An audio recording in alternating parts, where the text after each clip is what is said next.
Guys, তো আজকে ছিল একটা স্পেশাল ডে, যার জন্য আমি এখানে হচ্ছি রেডি। মানে ছিল আজ আমার বান্ধবীর বার্থডে, তো ওটা আমরা কিছুজন মিলে সেলিব্রেশন করবো। যার জন্য এখানে লং টপ আর তার সাথে প্লাজো পরে এখানে বকবক করছি না, ওটা ইগনোর করো, কারণ আমার মা আমাকে কিছু না কিছু জিজ্ঞেস করতে আছে আর আমি পুরো ভিডিওতেই বকবক করতে আছি। এখানে আমি রেডি হচ্ছি আস্তে আস্তে, আর মায়ের সাথে বকবক করছি, দুটো কাজই একসাথে হচ্ছে।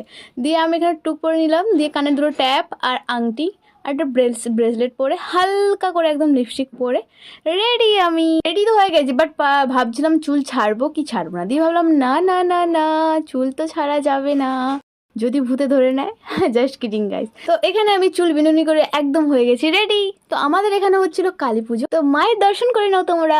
তারপরেই আমরা চলে এসেছিলাম ক্ষুদিরামে টেস্ট অ্যান্ড বাইটে একটা কেক কিনতে। ওটা কিনে নিয়ে আমরা চলে গেছিলাম রিভার সাইড, ওখানেই হবে সেলিব্রেশন। তো দেখে নাও, এই ছিল আমাদের বার্থডে গার্ল। তো এখানে ওকে এখানে গিফট দিচ্ছে, একটা পেপার বেঁধে বলে এটাই তোর গিফট। তো কদিন ধরেই বৃষ্টি হচ্ছে, তো সব জায়গায় ভেজাও থাকতে ও বলে আমাকে এখানেই দিয়ে, আমি পেপারের উপর বসে এখানেই কেক কাটবো। ইউনিক টাইপের, কেউ নেই রিভার সাইডে, পুরো ফাঁকা ছিল, যেহেতু 9টার পরে গেছিলাম।